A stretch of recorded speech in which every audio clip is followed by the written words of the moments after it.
Well, we're joined by Pradeep Agarwal, the chairman of Signature Global, one of the largest real estate players as far as the Gurugram market is concerned. First of all, thank you so much for joining us here on CNBC TV 18 on our special 25th anniversary. How does it feel to be here? What are the kind of people you met? Yeah, thanks a lot. And firstly, I want to congratulate CNBC 18 on 25th year. And of course, आज का जो ये programme है, यहाँ जितने भी एक leadership से जो डिस्कशन हो रहा है वो मुझे लग रहा है नेक्स्ट 25 इयर्स के लिए एक नया रोड मैप सेट कर रहा है। जब हमारे प्रधानमंत्री जी कहते हैं कि 2047 में विकसित भारत होगा, तो ऑफ कोर्स जो कंट्री है वो भी चेंज होगा, which I believe. Thank you so much for your kind words, sir. First up, how is the real estate market? See, you're present at the mid-income and premium income range. Has there been some sluggishness that you've witnessed in the last 3 to 6 months? Because some of the data that comes in shows that there has been some moderation in demand in the last few months. So, देखिए, बिल्कुल आपने ठीक कहा।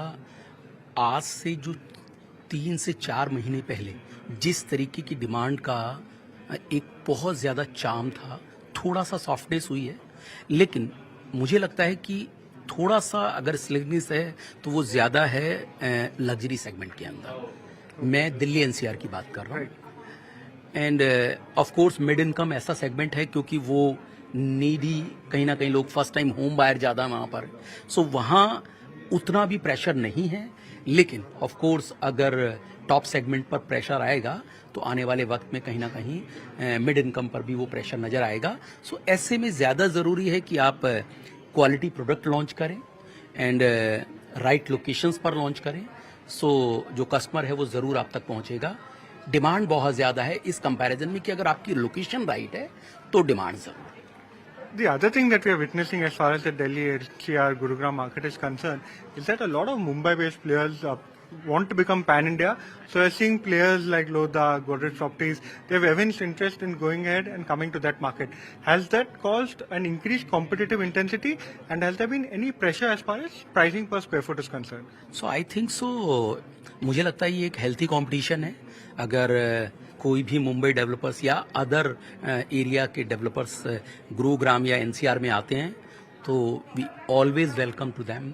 लेकिन मुझे लगता है कि जो गुरुग्राम मार्केट है या दिल्ली एनसीआर की नोएडा मार्केट है वो बिल्कुल डिफरेंट है कंपेयर टू मुंबई।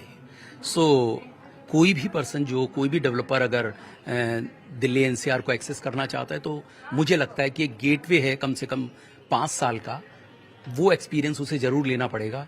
उसके बाद ही एक एस्टैब्लिश डेवलपर होने के लिए मुझे लगता है वो सोच सकता है।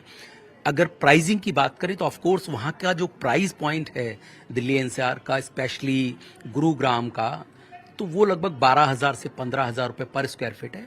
नोएडा भी कहीं ना कहीं 15,000 रुपीज़ पर स्क्वायर फीट के नियर अबाउट है। लास्ट 2 साल की मैं बात करूँ तो जो प्राइजेज हैं वो लगभग 50% वहाँ पर कम से कम बढ़े हैं। वही एक रीजन है, जैसा मैंने अभी कहा आपको, कि थोड़ा सा सॉफ्टनेस आई है और वो मॉडरेशन होगा। इट्स ए कॉमन सेंस ही है।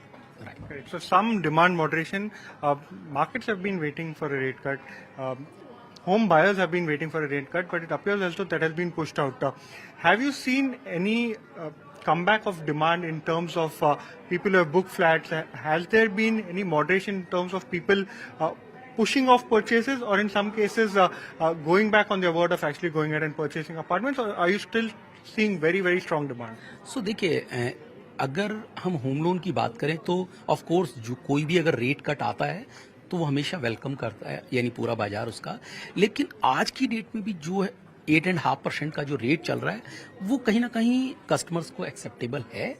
बड़ी बात है कि प्राइस रेट बढ़ना नहीं है, क्योंकि जो प्राइस ट्रेंड डाउन साइड में आया है मुझे लगता है वो बड़ी बात है। और आज की डेट में जो कस्टमर है वो बहुत कंफर्टेबल है। अगर 8.5% से ऊपर नहीं जाता है तो मुझे नहीं लगता कि आने वाले वक्त में कोई भी चैलेंज होने वाला है। 8.5% people are comfortable with. Hygiene check, FY25, FY26, GDV that you're targeting, top line that you're targeting, pre-sales that you're targeting, and if possible margins as well as PAT that you're looking at. Right. So देखिए, इस साल का जो हमने guidance set किया है वो 16,000 करोड़ के हम लॉन्चेस करने वाले हैं एंड 10,000 करोड़ का प्री सेल नंबर हम अचीव करने वाले हैं। ऑलरेडी हम उसमें से 60% अचीव कर चुके हैं H1 के अंदर, एंड H2 जो हमेशा ही अच्छा ही होता है, उसके अंदर जो मुझे लगता है कि 4000 करोड़ का जो बैलेंस है वो तो हम बहुत कंफर्टेबली अचीव कर लेंगे, एंड यू कैन से थोड़ा मोर देन दैट। एंड आने वाले वक्त में हम उम्मीद कर रहे हैं लगभग 25% का ईयर ऑन ईयर हम एवरी ईयर अपना जितना भी जो प्री सेल नंबर है उसको जंप करेंगे। कलेक्शन भी काफ़ी स्ट्रांग हमारी रहने वाली है। इस साल का हमने टारगेट सेट किया हुआ है, लगभग 6000 करोड़ का कलेक्शन करने वाले हैं, और जो ऑपरेटिंग सरप्लस भी है वो भी काफ़ी बड़ा स्ट्रांग है हमारा, लगभग 2500 से 3000 करोड़ का इस साल का नंबर हमने रखा है। तो किसी भी कंपनी की हेल्थ देखने के लिए मुझे लगता है जो ऑपरेटिंग सरप्लस है अगर वो चेक करें तो उसके लिए वी आर द कंपनी जिसके अंदर बहुत स्ट्रांग है। इवन डेट पोजीशन भी हमारी काफ़ी अच्छी है, 1000 करोड़ रुपए के नियर अबाउट का भी डेट हमारे पास नेट डेट है। इस साल में मैं उम्मीद कर रहा हूं कि ये सब्सटेंशियली डाउन होगा। 2026 के लिए जैसा मैंने कहा कि लगभग 25% का ग्रोथ ईयर ऑन ईयर हम मानकर चल रहे हैं। अगर रेवेन्यू के पॉइंट पे मैं बात करूं तो लगभग 3800 करोड़ का रेवेन्यू इस साल हमने टारगेट किया हुआ है।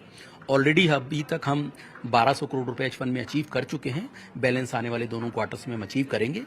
एंड प्री सेल नंबर के ऊपर जो एम्बेडेड एबिटा है वो हमने शो किया है कि लगभग 35% का एबिटा हम आराम से अचीव कर लेंगे। हम बहुत कंफर्टेबल हैं इस चीज़ को लेकर। So H2 is expected to be much stronger than H1 in terms of launches, and you're expecting to reach the 3800 crore top line mark by the end of FY25. We wish you all the best, and thank you so much once again for joining us on our special occasion. Thank you. Thank you.